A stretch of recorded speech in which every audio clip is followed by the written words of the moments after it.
Hello students, welcome to my YouTube channel. Students, आज इस video में हम लोग इंटरनल रिकंस्ट्रक्शन जो कि टी वाई बैफ वालों को मॉड्यूल नंबर 3 में है और टी वाई बी कॉम वालों को मॉड्यूल नंबर 1 करके है, उसका हम लोग practical question with it solution हम लोग इस वीडियो में देखने वाले हैं। अगर आप लोग ने मेरा सबसे पहले वाला वीडियो नहीं देखा है तो प्लीज आप लोग देख लीजिए, रिलेटेड टू इंटरनल रिकंस्ट्रक्शन वाले मॉडल का। अगर आप लोग वो देख लेंगे तो आप लोग को उससे जुड़े जो कुछ प्रैक्टिकल सम्स है उसको सॉल्व करने में, समझने में, कौन सी एंट्री कहाँ पर आएगी, एसेट्स के क्या रूल्स होते हैं, लाइबिलिटीज के रूल्स होते हैं और कितने अकाउंट बनाने रहते हैं, क्या क्या बनाना रहता है, वो सब समझने में आपको बहुत आसानी होगी when it comes to solving practical sum related to internal reconstruction module. हम लोग जो है बेसिक से एडवांस पर जाएंगे, तो हम लोग सबसे पहले बेसिक से शुरू करते हैं। इससे पहले हम लोग को मैंने आप लोगों को एक प्रैक्टिकल सम का सॉल्यूशन वाली वीडियो अपने चैनल पे डाल दी है, आप लोग उस वीडियो को भी देख सकते हैं। वो भी आप लोग का प्रैक्टिकल क्वेश्चन है और उसके साथ सॉल्यूशन भी है, बहुत ही आसान वाला है, बेसिक वाला है। तो अब बेसिक वाले लेवल का हम लोग सेकेंड पार्ट करते हैं अभी आज के इस वीडियो में। टाइम वेस्ट नहीं करते, अभी इसका क्वेश्चन पढ़ते हैं सम का। Following is the summarized balance sheet of Risky limited as on 31 March 2025। हम लोग को रिस्की लिमिटेड कंपनी उसकी हम लोग को 31 मार्च 2025 की हम लोग को बैलेंस शीट दी गई है और फिर हम लोग को बैलेंस शीट दी गई, लाइबिलिटीज दिया गया, एसेट्स दिया गया और इसके अलावा आप लोग को कुछ इन्फॉर्मेशन भी दी गई है। और जब भी आप लोग को इंटरनल रिकंस्ट्रक्शन वाले मॉडल का सम आता है ना, तो आप लोग को सबसे एंड में देखना है क्वेश्चन के कि आप लोग को क्या बनाने बोला गया, इस समय आपको कौन क्या कैलकुलेट करने बोला गया, क्या सॉल्व करने बोला गया। आपको हमेशा एकदम एंड में लिखा रहेगा रिलेटेड टू इंटरनल रिकंस्ट्रक्शन के किसी भी सम में। तो हम लोग देखते हैं इसमें हमको सबसे एंड में क्या बोला गया है, क्या बनाना है। सबसे एंड में लिखा हुआ है you are required to pass journal entries in the books of Risky limited to record the about transaction. हम लोग का जर्नल एंट्री बनाना है। जब भी आप लोग को इंटरनल रिकंस्ट्रक्शन सम आता है ना, ऑलवेज रिमेंबर आप लोग को जो है तीन चीज बनाने बोला जा सकता है, एदर जर्नल एंट्री और कैपिटल रिडक्शन अकाउंट दोनों, या फिर journal entry, capital reduction account, balance sheet. ये मैंने आपको सबसे पहले वाली वीडियो में बताया था जब हम लोगों ने इंट्रोडक्शन किया था रिलेटेड टू इंटरनल रिकंस्ट्रक्शन वाले मॉडल के प्रैक्टिकल सम्स को लेकर। तो इसमें आपको ये वाले सम में जो इसमें आपको ओनली जर्नल एंट्री बनाने बोला गया है, तो हम लोग इस समय ओनली जर्नल एंट्री बनाएंगे on the base of the following information given above. ये जो भी आपको इन्फॉर्मेशन दी गई है ना, ये जो आपको बैलेंस शीट दी गई है और इसके नीचे नोट वाली इन्फॉर्मेशन, फिर आपको ओनली 10 तक आपको स्कीम्स दी गई है, उसके बेस हम लोग का जर्नल एंट्री बनाना है। तो हम लोग यहाँ पर वन बाय स्कीम देखते हैं, फिर उसकी अपनी अपनी जर्नल एंट्री में एंटर करेंगे फॉर ईच स्कीम। तो हम लोग सबसे पहले देखते हैं यहाँ पर क्या लिखा हुआ है अलग इन्फॉर्मेशन में। Note, preference dividend is in arrear for 3 years. Arrears मतलब क्या, पेमेंट बाकी है, यानी कि कंपनी ने प्रेफरेंस शेयर होल्डर्स को जो प्रेफरेंस डिविडेंड मिलना चाहिए, कंपनी ने प्रेफरेंस शेयर होल्डर्स को प्रेफरेंस डिविडेंड का पेमेंट 3 साल से नहीं दी। अरियर्स मतलब नॉट पेएबल, अब तक उनको पेमेंट मिला नहीं है कंपनी से अपना प्रेफरेंस डिविडेंड वाला। A scheme of reconstruction is prepared and approved by the authorities। मतलब कि यहाँ पर कंपनी ने कुछ स्कीम ऑफ रिकंस्ट्रक्शन पर प्रिपेयर की और सारी की सारी जो अथॉरिटीज थी उन्होंने यहाँ पर अप्रूव भी कर दी स्कीम्स को। तो हम लोग वन बाय देखते हैं। Salient features of this scheme are, first scheme देखते हैं, plant and machinery having book value of rupees 1,60,000 is obsolete, this is sold as scrap for rupees 32,000। क्या बोला गया है, plant and machinery, plant and machinery क्या है, assets है। आप लोग देख सकते हैं बैलेंस शीट में आपको दिया गया है नंबर 2 में, एसेट्स में नंबर 2 में दिया गया plant and machinery. Plant and machinery having book value rupees 1,60,000 is obsolete. Obsolete मतलब क्या, वो ऐसे ही पड़ा हुआ है, नया वाला है, अभी तक पड़ा हुआ है, अब तक लॉन्ग टाइम से इसको यूज नहीं किया हुआ, इसको ऑब्सोलेट बोलते हैं। This is sold as scrap for rupees 32,000, यानी कि अभी इतना टाइम से पड़ा हुआ है, उसको यहाँ पर स्क्रैप के तौर पर, भंगार के तौर पर उन्होंने बेच दी। कितना, 32,000 रुपीज में बेच दिए। कितना बुक वैल्यू उसकी कितनी थी, 1,60,000 की बुक वैल्यू है, वो ऑब्सोलेट है और उसको ऑब्सोलेट है तो उसको यहाँ पर स्क्रैप के तौर पर यानी कि भंगार के तौर पर बेच दी। कितना, 32,000 रुपीज में यहाँ पर डाल दिए। तो इसकी जर्नल एंट्री यहाँ पर आएगी। सबसे पहले जर्नल एंट्री हम लोग क्या लिखा हुआ है, plant and machinery having book value rupees 1,60,000 is obsolete, this is sold as scrap for rupees 32,000, यानी कि उसकी बुक वैल्यू है 1,60,000 रुपीज, उसकी बुक वैल्यू है प्लांट एंड मशीनरी की। आप लोग बैलेंस शीट का मत देखो, आप लोग को यहाँ पर उन्हीं स्कीम के मुताबिक देखना है। तो आएगा क्या, 1,60,000 इसकी बुक वैल्यू है plant and machinery, this is sold as scrap for rupees 32,000। 32,000 में उसने भंगार के तौर पर बेच दिया। तो मतलब कंपनी का अगर पैसा आया तो कितना, क्या 32,000 रुपीज में उसने बेच दिया। बेच दिया मतलब क्या, कैश और बैंक के फॉर्म में उसने बेच दिया किसी और को। तो क्या आएगा, ये आपका डेबिट साइड जाएगा, कैश और बैंक अकाउंट आपका डेबिट साइड जाएगा। और उसकी वैल्यू एक्चुअल वैल्यू कितनी थी, 1,60,000 उसकी एक्चुअल वैल्यू थी। तो 32,000 रुपीज में उसने बेच दिया, तो उसको यहाँ पर 1,60,000 में से 32,000 जितना बाकी माइनस होता है उतने का उसको लॉस हुआ। लॉस तो कहाँ पे जाता है, जर्नल एंट्री में debit side capital reduction account के जाता है। तो अमाउंट कितना मिलेगा, 1,60,000 माइनस 32,000 इक्वल्स टू 1,28,000 आपको अमाउंट मिलता है। वो आपका जर्नल एंट्री में डेबिट साइड जाएगा कैपिटल रिडक्शन अकाउंट, बिकॉज आपको जब भी जर्नल एंट्री में डेबिट से तो जो चीज आनी रहती है जो आपको लॉस में जाती है। यहाँ पर प्लांट एंड मशीनरी की बुक वैल्यू 1,60,000 रुपीज है और भंगार के तौर पर कितना 32,000 में उन लोगों ने बेच दिया। और यहाँ पर नुकसान कितने का हुआ उन लोग को, 1,20,000 रुपीज का को नुकसान हुआ, बिकॉज उसकी एक्चुअल वैल्यू 1,60,000 रुपीज थी प्लांट एंड मशीनरी की। तो अभी नुकसान हुआ, तो नुकसान कहाँ पे जाता है, जर्नल एंट्री में debit side capital reduction account के जाता है। फिर आता है आपका प्लांट एंड मशीनरी, आपकी जो है किसके लिए यहाँ पर बात हो रही है, प्लांट एंड मशीनरी की बात हो रही है। तो यहाँ पर प्लांट एंड मशीनरी चला गया तो क्या होता है, टू प्लांट एंड मशीनरी, ये आपका जर्नल एंट्री में क्रेडिट साइड आएगा। तो हम लोग डालते हैं एंट्री में, दैट इज ये इसकी journal entry in the books of Risky limited, journal entries number particulars ledger folio column, debit rupees column and credit rupees column. तो सबसे पहले उन्होंने प्लांट एंड मशीनरी का स्कीम देखे थे। सो नंबर 1 डालेंगे, नंबर 1 कैश बैंक अकाउंट, कितना दिया गया हम लोग को, this is sold scrap for rupees 32,000, 32,000 rupees में हम लोग ने बेच दिया। तो क्या आएगा, डेबिट साइड में cash of bank account 32,000 rupees. So आएगा number 1 cash of bank account, debit debit rupees column 32,000 rupees. फिर आता है यहाँ पर क्या बोला गया, plant and machinery book value rupees 1,60,000 is obsolete. उसकी बुक वैल्यू कितनी 1,60,000 रुपीज है और ऑब्सोलेट में कितना यहाँ पर ऑब्सोलेट है वो, और उसको यहाँ पर भंगार के तौर पर कितने रुपीज में बेचा, 32,000 रुपीज में उसने बेचा। तो उसको कितने का नुकसान हुआ, जिसने बेचा यहाँ पर 1,20,000 रुपीज का नुकसान हुआ। तो किधर आएगा, जर्नल एंट्री में डेबिट साइड आएगा। तो आएगा capital reduction account debit side, debit rupees column में कितना आएगा 1,28,000 रुपीज। और क्या बेचा उसने, प्लांट एंड मशीनरी। तो क्या गया यहाँ पर, प्लांट एंड मशीनरी गया। तो क्रेडिट साइड में आएगा to plant and machinery account, और क्रेडिट अमाउंट कॉलम में कितना आएगा, उसकी बुक वैल्यू कितनी थी 1,60,000, so 1,60,000 rupees credit amount column में आएगा। फिर इसका नरेशन लिखेंगे, being sale of plant having book value rupees 1,60,000 for rupees 32,000। इससे हम लोग ने फर्स्ट स्कीम देख ली है। Now will go for second scheme. Second scheme में क्या बोला है, the depreciation plant and machinery is to be provided to the extend of rupees 80,000। Plant and machinery का अगेन बात की गई, प्लांट एंड मशीनरी क्या एसेट्स है, और एसेट्स का क्या रूल है, एसेट्स को नॉर्मल डेबिट बैलेंस रहते हैं, लेकिन जब ये डेप्रिशिएट होता है या फिर उसकी वैल्यू कम होती है, फिर रिटर्न ऑफ होता है, तो किधर जाता है, जर्नल एंट्री में क्रेडिट से जाता है। तो प्लांट एंड मशीनरी किधर जाएगा, जर्नल एंट्री में क्रेडिट से जाएगा। डेबिट साइड क्या जाएगा, अभी हम लोग देखते हैं यहाँ पर क्वेश्चन की बैलेंस शीट आप लोगों को क्या दी गई, प्लांट एंड मशीनरी की वैल्यू कितनी दी है, 10,40,000। प्लांट एंड मशीनरी की वैल्यू 10,40,000 रुपीज उसकी वैल्यू है। और यहाँ पर बोला गया the depreciation plant and machinery to be provided to the extend of rupees 80,000। यानी कि प्लांट एंड मशीनरी को यहाँ पर उन्होंने जब बेच दिया तो कितना 80,000 रुपीज में बेच दिया, उसकी एक्चुअल वैल्यू ज्यादा थी तो यहाँ पर उसने कम में बेचा, तो क्या हुआ, लॉस हुआ। तो लॉस किधर जाता है, capital reduction account debit side में जाता है, जर्नल एंट्री के। तो यहाँ पर आएगा entry number 2 capital reduction account debit side, और डेबिट अमाउंट कॉलम में कितना आएगा, जो हम लोग को स्कीम में अमाउंट मिला था, that is 80,000 rupees debit amount column में आएगा। फिर किसकी बात हो रही थी, प्लांट एंड मशीनरी की, तो आएगा to plant and machinery account, credit amount column में आएगा 80,000 रुपीज। फिर इसका नरेशन लिखेंगे, being plant and machinery depreciated, stock includes items valued at rupees 96,000 which are sold at a loss of 50%। ये third scheme है आपकी। स्टॉक क्या होता है, स्टॉक यहाँ पर एसेट्स है। स्टॉक यहाँ पर क्या लिखा है, stock includes items valued at rupees 36,000 which are sold at a loss of 50%। Stock क्या है यहाँ पर, उसकी वैल्यू कितनी लगाई गई, 96,000 रुपीज उसकी वैल्यू है, लगाई गई है। अभी हम लोग देखते हैं बैलेंस शीट में इसकी वैल्यू कितनी थी। बैलेंस शीट में एसेट्स में क्या दिया गया, स्टॉक की वैल्यू 2,88,000 दी गई है। लेकिन अभी हम लोग को ये एंट्री के डालने के टाइम आप लोगों को बैलेंस शीट का कुछ कंसिडर नहीं करना है, आपको only according to scheme journal entry में उसकी एंट्री डालनी है रिलेटेड टू स्टॉक की।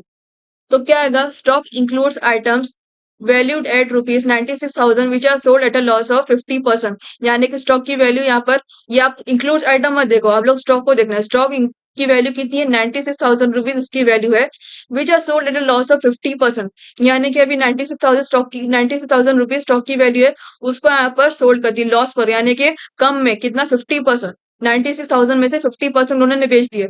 तो बेच दी तो क्या होता है, कैश अकाउंट होता है। जैसे हम लोग ने स्कीम नंबर 1 के अकॉर्डिंग गए थे, वैसे आप लोग को स्कीम नंबर 3 के अकॉर्डिंग भी जर्नल एंट्री में इसकी एंट्री डालनी है।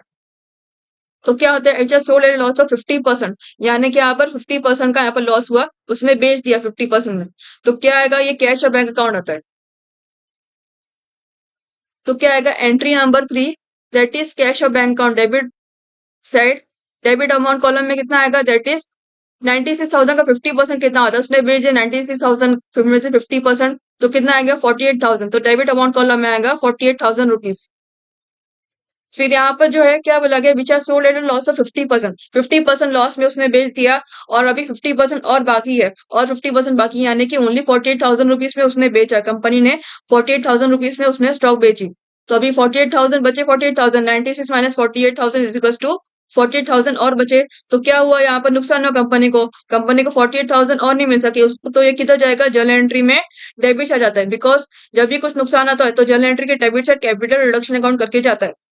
तो क्या आएगा, capital reduction account debit side, debit amount column में कितना आएगा 48,000 रुपीज। फिर ये कौन सा आइटम था, स्टॉक था। तो क्या आएगा, ये जर्नल एंट्री में क्रेडिट जाएगा, बिकॉज ये चला गया आपका स्टॉक, यहाँ पर चला गया। तो क्या आएगा, to stock account. Credit amount column में कितना आएगा, स्कीम में हम लोग को जो वैल्यू दी गई थी 96,000 रुपीज क्रेडिट अमाउंट कॉलम में आएगी। फिर इसका नरेशन लिखेंगे, being sale of stock having book value rupees 96,000 at a loss of 50%। ये इसका नरेशन है। फिर हम लोग यहाँ पर फोर्थ स्कीम देखते हैं।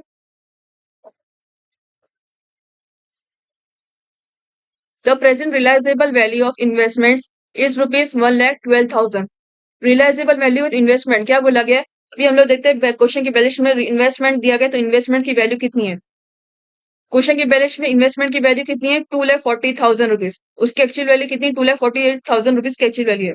स्कीम में बोला है the present realisable value of investment is rupees 1,12,000, यानी कि ये उसकी वैल्यू घट गई है। अभी की जो उसकी वैल्यू रियलाइजेबल वैल्यू, यानी कि अभी की जो उसकी वैल्यू है घट गई, कितना 1,12,000 रुपीज उसकी वैल्यू घट गई, जबकि उसकी एक्चुअल वैल्यू कितनी है 2,40,000 उसकी एक्चुअल वैल्यू इन्वेस्टमेंट की।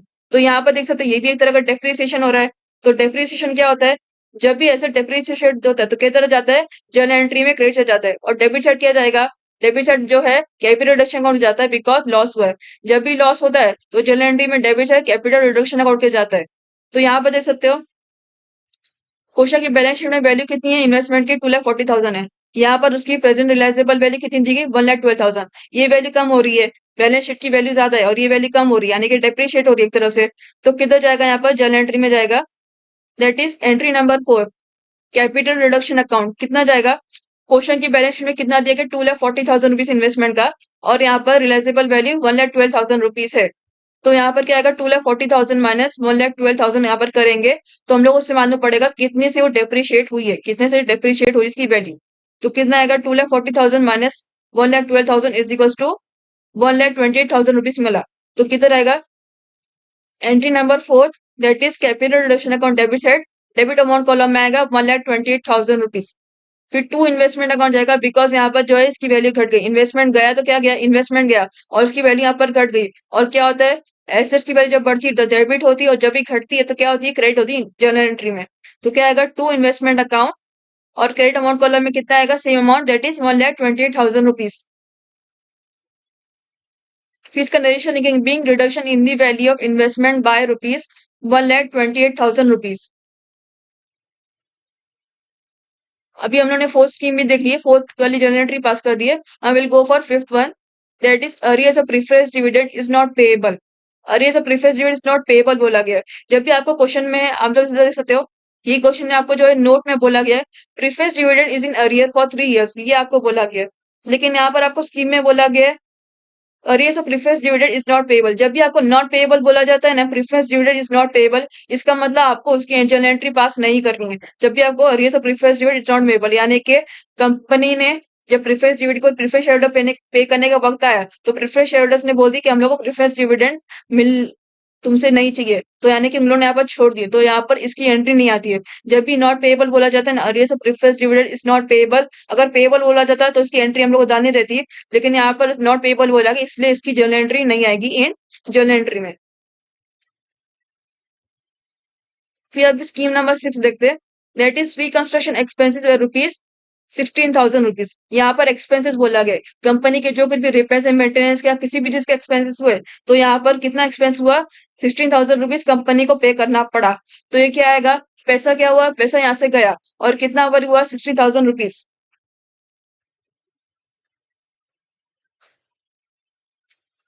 पैसा यहाँ से गया तो क्या होगा, पैसा यहाँ रिकंस्ट्रक्शन एक्सपेंसिव है रुपीज 16,000 रुपीज। तो मतलब का पैसा यहाँ से गया और क्या हुआ, लॉस हुआ कंपनी को, बिकॉज कंपनी को यहाँ पर एक्सपेंसेस पे करना पड़े। तो डेबिट साइड क्या आता है, जब भी लॉस होता है तो क्या होता है, जर्नल एंट्री में डेबिट साइड आता है कैपिटल रिडक्शन अकाउंट। तो ये किधर आएगा, और क्रेडिट में क्या आएगा, रिकंस्ट्रक्शन एक्सपेंसिव रुपीज 16,000। तो क्या हुआ यहाँ पर, क्या उन लोग को यहाँ पर रिकंस्ट्रक्शन एक्सपेंस पे करना पड़े कंपनी को, तो क्या आ गया, यहाँ से पैसा उनके पास से गया। तो पैसा गया तो किधर जाता है, जर्नल एंट्री में credit, because credit vote goes out, ये मैटर है इन केस ऑफ कैश के लिए। तो क्या यहाँ पर journal entry number fifth, that is journal entry number fifth आएगा, capital reduction account debit side, debit amount column में कितना आएगा, 60,000 रुपीज। और to cash of bank account आएगा क्रेडिट साइड में, दैट इज, और क्रेडिट अमाउंट कॉलम में आएगा दैट इज 16,000 रुपीज। फिर इसका नरेशन लिखेंगे, बिंग रिकंस्ट्रक्शन एक्सपेंसेस पेड। अभी हम लोग ने यहाँ पर टोटल सिक्स स्कीम देख ली है, now will go for seven scheme. Seven scheme में the paid up value of equity shares is to be reduce to rupees. ये वाले हम लोग लास्ट में करते हैं, सबसे एंड में, बिकॉज ये थोड़ी सी बड़ी है यहाँ पर स्कीम समझाने के लिए। तो यहाँ पर इसको हम लोग सबसे एंड में लेंगे, after all the schemes done after accepting this. तो यहाँ पर जो हम लोग यहाँ पर स्कीम नंबर 8 देखते हैं, पहले सेवन स्कीम को यहाँ पर होल्ड पे रखते हैं, स्कीम नंबर 8 देखते हैं। तो स्कीम नंबर 8 बोला गया, the credit dues are settled as 20% immediate payment in cash, 40% amount is cancelled, 40% paid by issue of 6% debentures। तो क्या बोला गया, क्रेडिटर क्या होते हैं, कंपनी के सप्लायर्स होते हैं, जो कुछ भी कंपनी को रॉ मटेरियल सप्लाई करता है, जो कुछ भी इनपुट सप्लाई करता है, इसको क्या क्रेडिटर बोलते हैं। तो यहाँ पर क्रेडिटर्स का ड्यू कैसे सेटल किया गया, कंपनी ने जब स्कीम ऑफ रिकंस्ट्रक्शन जब बनाई, तो उसके स्कीम में उन लोगों ने क्या किए, ये क्रेडिटर्स को कैसे उनका ड्यू सेटल करना है, क्रेडिटर्स के ड्यू उन लोग कैसे सेटल करेंगे। 20% immediate payment in cash, cash बोला गया यहाँ पर आपको, अगर आपको 20% इमीडिएट पेमेंट बोला था तो भी आपको कैश लिखना रहता है जर्नल एंट्री में। अगर आपको इन कैश बोला गया तो भी लिखना है, नहीं भी बोला गया तो भी लिखना है, बिकॉज यहाँ पर इमीडिएट पेमेंट, जब इमीडिएट पेमेंट आता है तो किस फॉर्म में देते हैं, कैश की फॉर्म में देना पड़ेगा उनको। तो यहाँ पर इसलिए हम लोग कैश की एंट्री डालते हैं इन जर्नल एंट्री में, when ever it the words come is immediate payment. तो क्या आएगा, 20% इमीडिएट पेमेंट इन कैश, ये फर्स्ट है। सेकंड है 40% अमाउंट इज कैंसिल, कैंसिल मतलब कैंसिल हो गया, यहाँ पर उन लोगों को पे करने की जरूरत नहीं, इतना 40% का अमाउंट टू क्रेडिटर्स को, कंपनी को, टू क्रेडिटर को इतना पेमेंट करने की जरूरत नहीं, 40% का। नेक्स्ट है 40% paid by issue of 6% debentures, मतलब यहाँ पर 40% जो अमाउंट है उसको किस फॉर्म में, 6% डिबेंचर की फॉर्म में हम लोग पे कर रहे हैं कंपनी टू शेयर क्रेडिटर्स को। तो हम लोग यहाँ पर सबसे पहले देखते हैं क्रेडिटर है तो क्या होता है, लाइबिलिटी होती है। तो बैलेंस शीट लाइबिलिटी कितना आता है, क्रेडिटर की वैल्यू कितनी है बैलेंस शीट में लाइबिलिटी का। सन्ड्री क्रेडिट, कंपनी को सन्ड्री क्रेडिट कितना पे करना है, 4 लाख रुपीज पे करना है उसको, 4 लाख रुपीज पे करना है। तो ये क्या होगा, अभी सन्ड्री क्रेडिट, इसका तो पेमेंट अभी सब हो रहा है, तो ये जर्नल एंट्री भी किधर जाता है, डेबिट से जाता है। जर्नल एंट्री में डेबिट से जाएगा, बिकॉज इसका पेमेंट तो अभी पूरा कर रही है कंपनी, जो कुछ भी एक क्रेडिटर का पूरा पेमेंट कर रही है, तो ये जर्नल एंट्री में डेबिट से जाएगा, दैट इज आएगा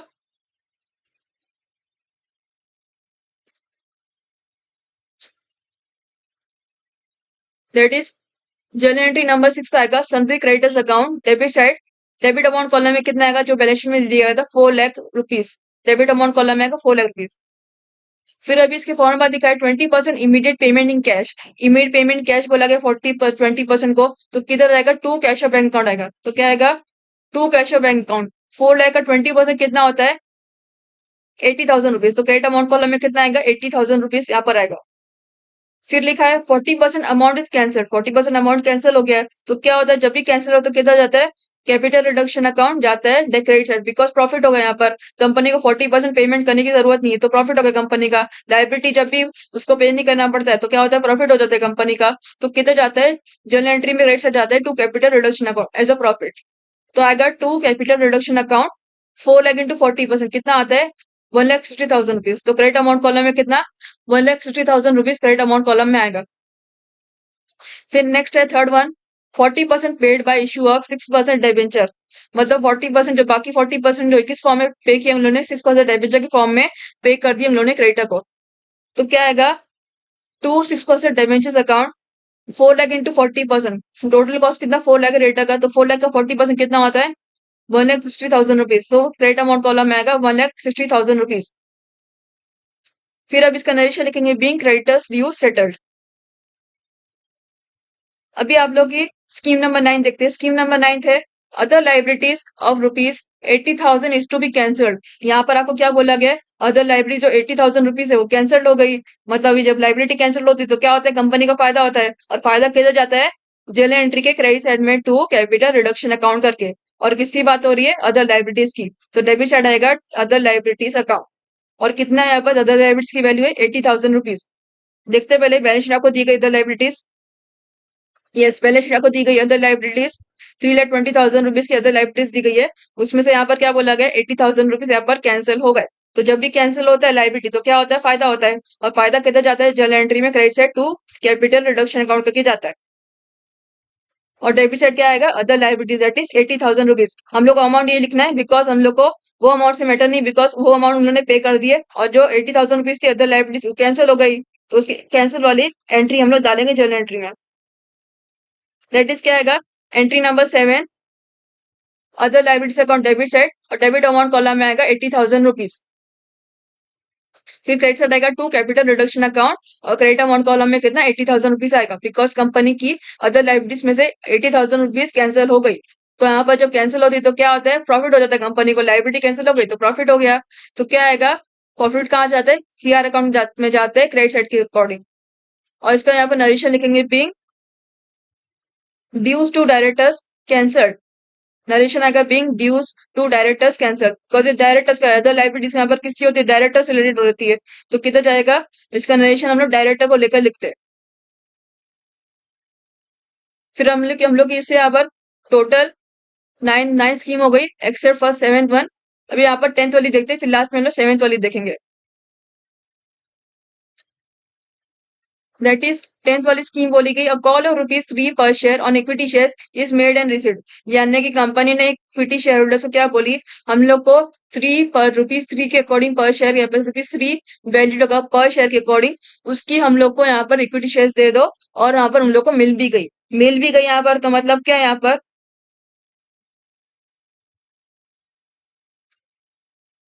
मिल भी गई मतलब क्या है, यहाँ पर कंपनी का यहाँ पर पैसा मिल गया। और कॉल ₹3 पर शेयर मतलब यहाँ पर कंपनी को पैसा मिल गया, तो पैसा क्या होता है, डेबिट होता है यहाँ पर। अभी कंपनी का पैसा रिसीव हो गया, तो क्या है यहाँ पर, अभी उनके पैसा मिल गया, उनको यहाँ पर खर्चा तो नहीं करना पड़ा, उनको यहाँ पर रिसीव हुआ, तो क्या होता है, डेबिट होगा यहाँ पर। डेबिट क्या होगा, ₹3 के अकॉर्डिंग, ₹3 बोला गया, यहाँ पर पैसा बोला गया है। तो क्या होता है, जर्नल एंट्री में डेबिट साइड आता है कैश और बैंक अकाउंट। अभी हम लोग ऑन इक्विटी शेयर्स बोला गया है, ऑन इक्विटी शेयर्स, तो हम लोग को देखना है बैलेंस शीट में हम लोग को नंबर ऑफ इक्विटी शेयर्स मालूम पड़ना चाहिए ना। पर शेयर हम लोग कैसे करेंगे, नंबर ऑफ इक्विटी शेयर्स तो मालूम पड़े कितने नंबर ऑफ इक्विटी शेयर्स। तो हम लोग देखते हैं क्वेश्चन की balance sheet number of equity shares कितने। लाइबिलिटी आपको दी गई, liability side 80,000 equity shares ₹10 each. कितना दिया गया नंबर ऑफ इक्विटी शेयर्स, 80,000 दी गई, 80,000 इक्विटी शेयर्स दिए गए। और यहाँ पर क्या बोला गया स्कीम में, 10th स्कीम में, अ कॉल ऑफ ₹3 पर share on equity shares is made and received. मतलब यहाँ पर हर एक शेयर पर ₹3 का लगाएगा। कंपनी ने यहाँ पर इक्विटी शेयरर्स को बोली कि हम लोग को ₹3 के अकॉर्डिंग यहाँ पर शेयर दे दो, बिकॉज कंपनी भी तो इक्विटी शेयरर्स से शेयर खरीदती है।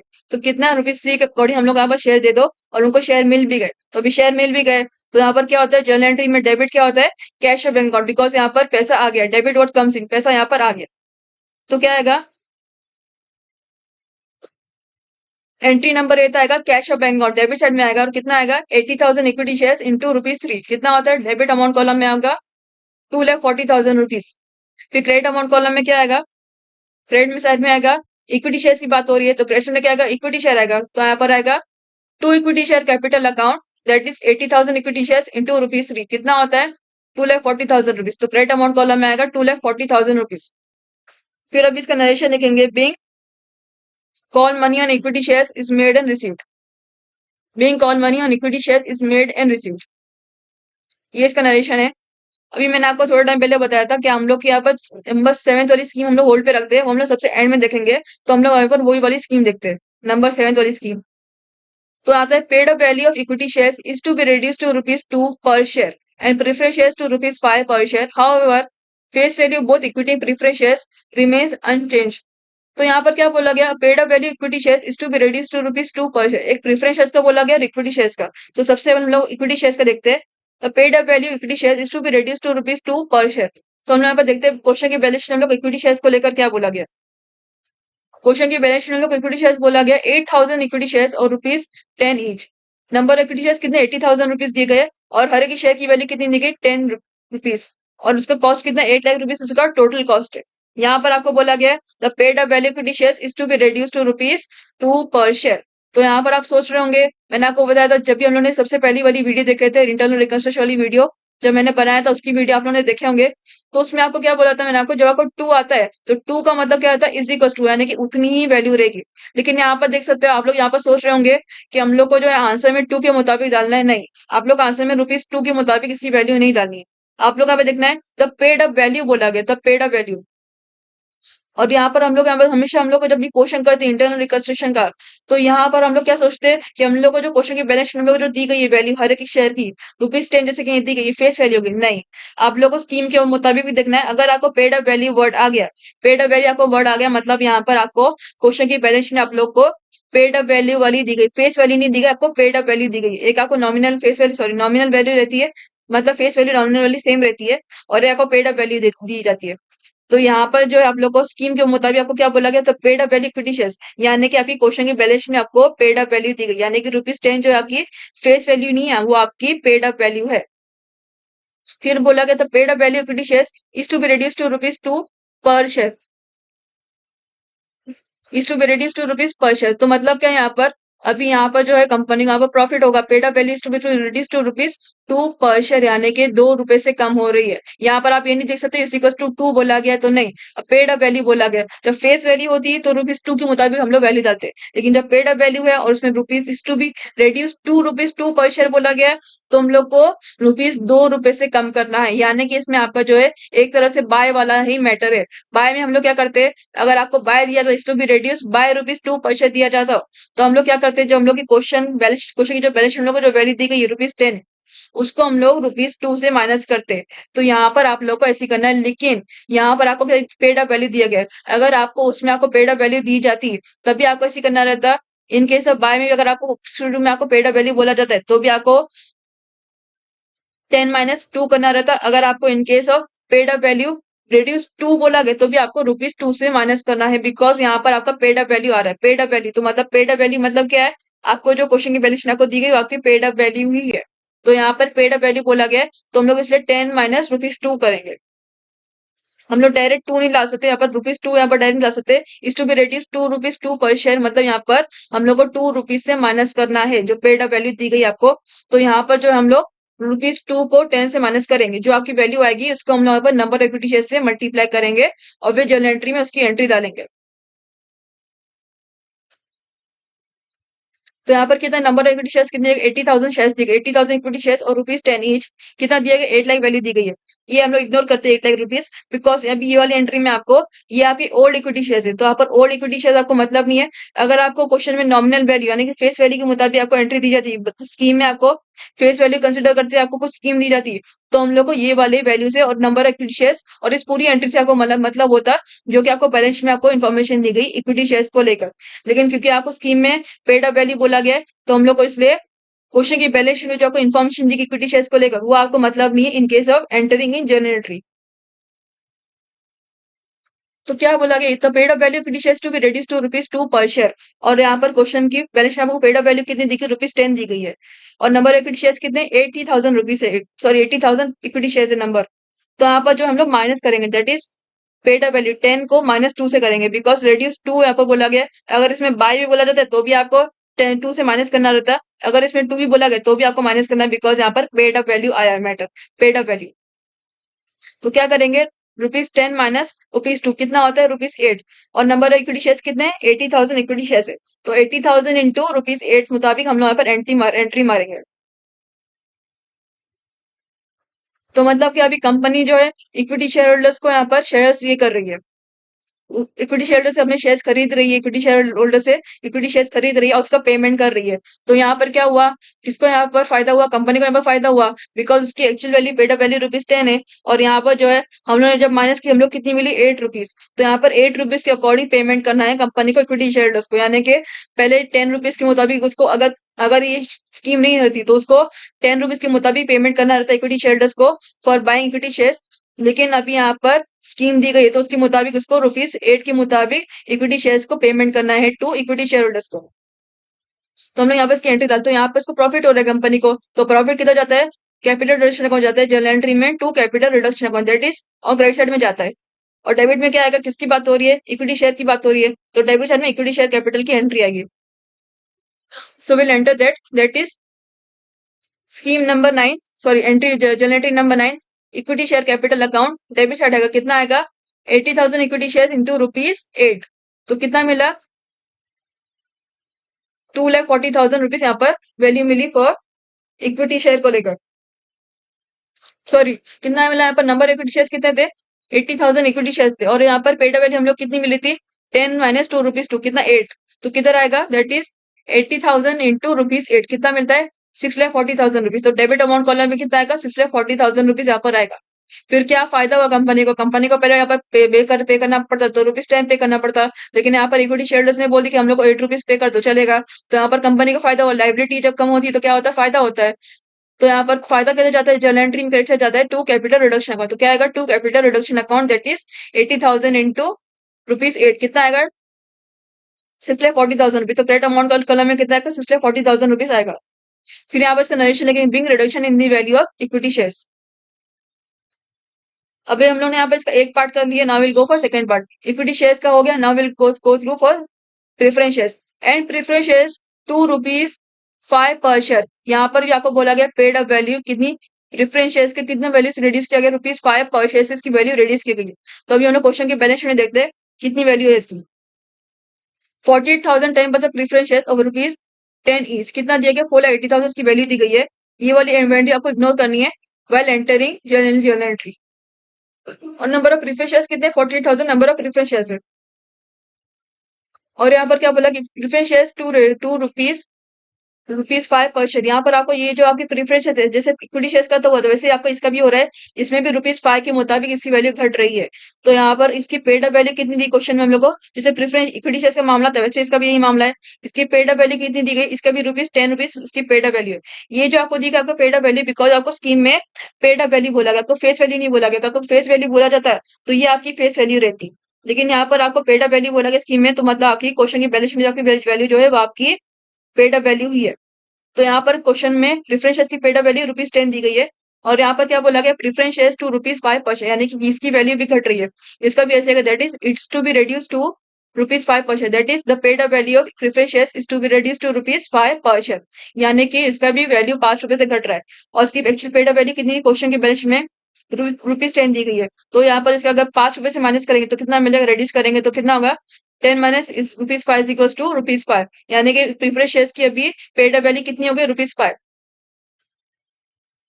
तो अब इसका भी हम लोग यहाँ पर जर्नल एंट्री डालते हैं, that is journal entry number 10 आएगा 10% प्रेफरेंस शेयर कैपिटल अकाउंट। अभी कंपनी को जो था ये वाला प्रेफरेंस शेयर को यहाँ पर मतलब नहीं, अभी यहाँ पर किसको यहाँ पर अभी कम में पे करना पड़ा, अगर वो पहले मुताबिक पे करता तो उसको ₹10 के मुताबिक पे करना पड़ता, लेकिन अभी इसको यहाँ पर ₹5 के मुताबिक पे करना पड़ रहा है, तो इसलिए क्या हो रहा है डेबिट होगा, that is entry number 10% preference share capital account debit side, that is क्या आएगा 48,000 प्रेफरेंस शेयर इंटू ₹5 कितना आएगा 2,40,000 रुपीज यहाँ पर आता है। सो डेबिट अमाउंट कॉलम में आएगा 2,40,000 रुपीज।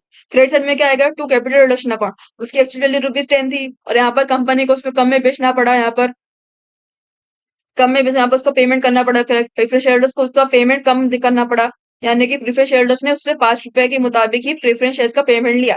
तो मतलब क्या कंपनी को फायदा होगा, लाइबिलिटी जब कम पे करनी पड़ती तो फायदा होता है। तो किधर जाता है कैपिटल रिडक्शन अकाउंट जाएगा, जर्नल एंट्री में क्रेडिट साइड जाएगा टू कैपिटल रिडक्शन अकाउंट, तो आएगा to capital reduction account that is 48,000 into ₹5 और क्रेडिट अमाउंट कॉलम में कितना आएगा 2,40,000 रुपीज, 2,40,000 रुपीज यहाँ पर क्रेडिट अमाउंट कॉलम में आएगा। फिर यहाँ पर इसका नरेशन लिखेंगे being reduction in the value of preference shares.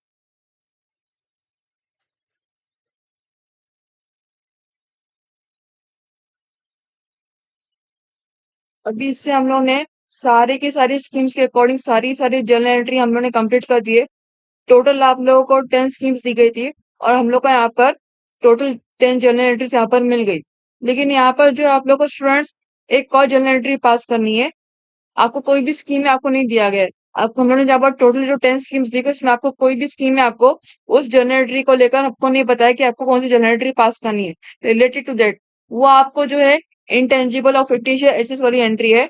That is हम लोग देखते हैं आप लोग को क्वेश्चन की बैलेंस शीट आपको दिया होगा। दैट इज एसेट्स कॉलम में देख सकते हैं आपको दो टाइप के आपको इंटेंजिबल और फिक्टिशियस एसेट्स दिए गए। एक आपको प्रीलिमिनरी एक्सपेंस दिया गया है और प्रॉफिट एंड लॉस अकाउंट दिया गया है। ये आपका जो है इंटेंजिबल फिक्टिशियस एसेट्स में आता है। तो इसकी एंट्री हम लोग को जनरल एंट्री पास करनी है। अगर आप लोगों को क्वेश्चन की स्कीम में आपको इसका इंफॉर्मेशन दिया गया तो भी पास करना है और अगर नहीं दिया गया तो भी आपको पास करना है। अगर आप लोगों को इस टाइप के आपको एसेट्स आते हैं क्वेश्चन की बैलेंस शीट में तो अभी हम लोग यहाँ पर लास्ट आपकी जनरल एंट्री ये हम लोग यहाँ पर पास करते हैं। क्या करेंगे, इसको यहाँ पर जो आप लोग को रिटर्न ऑफ करना रहता है प्रीलिमिनरी एक्सपेंस और प्रॉफिट एंड लॉस अकाउंट। ये आपका कौन सा वाला है, फिक्टिशियस एसेट्स है। तो ये जब भी फिक्टिशियस एसेट्स हो क्या होता है, रिटर्न ऑफ होता है। उसका तो यहाँ पर कुछ मतलब नहीं होता है। फिक्टिशियस नथिंग बट आपका एक फेक एसेट। फिक्टिशियस मतलब एक फेक एसेट रहता है। तो फिक्टिशियस क्या होता है, रिटर्न ऑफ होता है। तो रिटर्न ऑफ कैसे करते हैं हम लोग, जब भी एसेट डिप्रिशिएट होता है या फिर रिटर्न ऑफ होता है तो किधर जाता है, जर्नल एंट्री में क्रेडिट साइड जाता है। जब भी ऐसे रिटर्न ऑफ होता है डेप्रिशिएट तो क्या होता है, क्रेडिट होता है। जब बढ़ता है तो डेबिट होता है, जब गिरता है तो क्या होता है, क्रेडिट होता है। तो ये किधर आएगा, जर्नल एंट्री में क्रेडिट साइड आएगा। कौन सा एंट्री, प्रीमियम एक्सपेंसेस और प्रॉफिट एंड लॉस अकाउंट, ये दोनों एसेट्स है, ये आपके जर्नल एंट्री में क्रेडिट साइड आएंगे। तो डेबिट में क्या आएगा, कैपिटल रिडक्शन अकाउंट आएगा। बिकॉज ये यहाँ पर जो है लॉस हो रहा है पर कैपिटल रिडक्शन अकाउंट जो यहाँ पर लॉस हो रहा है यहाँ पर, तो किधर आएगा, डेबिट साइड आएगा जर्नल एंट्री में। तो अभी हम लोग लास्ट जर्नल एंट्री हम लोग पास करते हैं जर्नल एंट्री में। दैट इज आएगा नंबर 11, कैपिटल रिडक्शन अकाउंट आएगा डेबिट साइड। फिर उसका मतलब देखिए सबसे पहले आप एसेट्स एंटर करते हैं। क्रेडिट आपके कौन से आएंगे, दो एसेट्स आएंगे। दैट इज एक आपका प्रीमियम एक्सपेंस आएगा और फिर प्रॉफिट एंड लॉस अकाउंट आएगा। प्रीमियम एक्सपेंस अमाउंट कितना है, 3,20,000 है और प्रॉफिट एंड लॉस अकाउंट का अमाउंट कितना है, 4 लाख। ये आपका 50 शेयर है। तो 50 शेयर से क्या होता है, रिटर्न ऑफ होता है। तो रिटर्न ऑफ हो रहा है तो किधर जाएगा, जर्नल एंट्री में क्रेडिट से जाएगा। That is to preliminary expense and to profit and loss account. Premium expense का अमाउंट 3,20,000 है, प्रॉफिट एंड लॉस अकाउंट का अमाउंट 4 लाख है। So will enter that. That is यहाँ पर आएगा to preliminary expenses and to profit and loss account. तो preliminary expense amount कितना है, दैट इज 3,20,000। तो क्रेडिट अमाउंट कॉलम में आएगा बिकॉज ये क्रेडिट साइड आया। सो क्रेडिट अमाउंट कॉलम में आएगा 3,20,000 रुपीज और to profit and loss account में क्रेडिट साइड अमाउंट कॉलम में आएगा दैट इज 4 लाख अमाउंट, जो कि दोनों अमाउंट आपको क्वेश्चन की बैलेंस शीट में आपको दिए गए। अभी हम लोग ने यहाँ पर कैपिटल रिडक्शन को लिखा डेबिट साइड में। तो कैपिटल रिडक्शन का अमाउंट कैसे मिलेगा, आपको क्रेडिट में जो दोनों है इन दोनों को ऐड करेंगे तो आप लोग को कैपिटल रिडक्शन अकाउंट के डेबिट साइड में इसका अमाउंट डाल सकते हो। तो कितना मिलेगा, प्रॉफिट एंड लॉस अकाउंट का अमाउंट था 4 लाख और प्रीलिमिनरी एक्सपेंस का अमाउंट कितना 3,20,000 था। इन दोनों को ऐड करेंगे तो आप लोग को मिलेगा 7,20,000 रुपीज। तो हम लोग कैपिटल रिडक्शन अकाउंट के डेबिट रुपीज कॉलम में डालेंगे। दैट इज 7,20,000 रुपीज यहाँ पर एंटर करेंगे। फिर अब इसका नरेशन लिखेंगे, being fictitious assets and intangible assets return of. ये इसका नरेशन है। ये आप लोग का सबसे लास्ट एंट्री थी। ये आपको क्वेश्चन में नहीं दी गई थी। आपको जो स्कीम्स आपकी सारी सारी स्कीम्स जो दी गई आप लोग को उसमें आपको नहीं दी गई थी। ये आपको ओनली क्वेश्चन की बैलेंस में आपको दिया गया था। जब आपको दिया जाए तो भी आपको इसकी एंट्री डालनी है। अगर आपको स्कीम में इसलिए कुछ बोला जाए तो भी आपको इसकी एंट्री डालनी है। अगर नहीं बोला जाए तो भी आपको इसकी एंट्री डालनी है। अगर आप लोगों को ये टाइप के एसेट्स आते हैं एग्जाम में तो क्वेश्चन की बैलेंस शीट में। अभी से हम लोगों ने यहाँ पर टोटल यहाँ पर 2 सम्स कंप्लीट कर दिए रिलेटेड टू इंटरनल रिकंस्ट्रक्शन वाली मॉडल का। नेक्स्ट वीडियो हम लोग थर्ड सम कंप्लीट करेंगे। जैसे मैंने आपको बताया था हम लोग बेसिक टू एडवांस जाएंगे। तो हमने सबसे पहले मैंने आपको कौन सा बताया था, अनवेल लिमिटेड कंपनी का यहाँ पर बताया था जिसमें आप लोग को जर्नल एंट्री पास किया करना था और मैंने उसमें जर्नल एंट्री और कैपिटल रिडक्शन दोनों पास किया था। इस समय आप लोग को जो है कैपिटल रिडक्शन पास करने की जरूरत नहीं बिकॉज यहाँ पर जो आपको जर्नल एंट्री तो बोला गया है। लेकिन अगर आप लोग सीआर अकाउंट के लिए आप लोग दोनों साइड के टैली करते हो, आपको यहाँ पर जो जर्नल एंट्री में जिधर जिधर आप लोग को सीआर अकाउंट मिला है, चाहे डेबिट साइड में मिला है फिर क्रेडिट साइड में मिला है, उसके अकॉर्डिंग यहाँ पर सीआर अकाउंट में एंट्री ट्रांसफर करते हैं उनकी। तो आपको दोनों साइड में दैट इज सीआर अकाउंट के डेबिट साइड में और सीआर अकाउंट क्रेडिट साइड में आपको टोटल अमाउंट यहाँ पर टैली मिलेगा। आपको टैली वाला अमाउंट मिलेगा। तो इसलिए यहाँ पर आपकी जर्नल एंट्री में सीआर अकाउंट से जो आपकी एंट्री आती है वो आपकी जर्नल एंट्री में आएगी नहीं। इसलिए हम लोग यहाँ पर सीआर अकाउंट बनाने की जरूरत नहीं है। अगर आपको क्वेश्चन में बोला जाए जर्नल एंट्री ओनली बनाओ तो भी आपको सीआर अकाउंट बनाना है। अगर आपको इस क्वेश्चन में बनाना जर्नल एंट्री के साथ सीआर अकाउंट तो बना सकते हो, अदरवाइज नॉट इंपॉर्टेंट, बिकॉज यहाँ पर आपको सीआर अकाउंट में टैली अमाउंट मिलेगा डेबिट साइड में क्रेडिट साइड में, तो यहाँ पर उसकी एंट्री जर्नल एंट्री में आएगी नहीं। अगर आप लोगों को किसी क्वेश्चन में जर्नल एंट्री बोला जाता है और आपने सीआर अकाउंट दोनों बनाए तो और उसमें सीआर अकाउंट में आपको डिफरेंस मिला, डेबिट साइड आपको डिफरेंस मिला, तो उसकी एंट्री आपकी जर्नल एंट्री में आएगी। इसलिए आप लोग को उसमें सीआर अकाउंट बनाना नेसेसरी रहता है in case of that sum. Otherwise इस सम में आप लोगों को नेसेसरी नहीं है, बिकॉज इसमें आपका सीआर अकाउंट में दोनों साइड टैली हो जाएगा, डेबिट अमाउंट कॉलम में भी और क्रेडिट साइड में भी दोनों साइड टैली हो जाएगा। अभी नेक्स्ट वीडियो में हम लोग नेक्स्ट सम देखेंगे। हम लोग बेसिक टू एडवांस जाते हैं, इसमें हम लोग यहाँ पर दोनों टाइप के सम जिसमें हम लोग ने जर्नल एंट्री कंप्लीट किए। नेक्स्ट वीडियो में हम लोग यहाँ पर देखते हैं जर्नल एंट्री के साथ कैपिटल हम कैसे बनाते हैं, अगर आप लोग क्वेश्चन में दिया गया दोनों तो वो हम लोग नेक्स्ट वीडियो में देखेंगे। तो चलिए फिर मिलते हैं हम लोग नेक्स्ट लेक्चर में।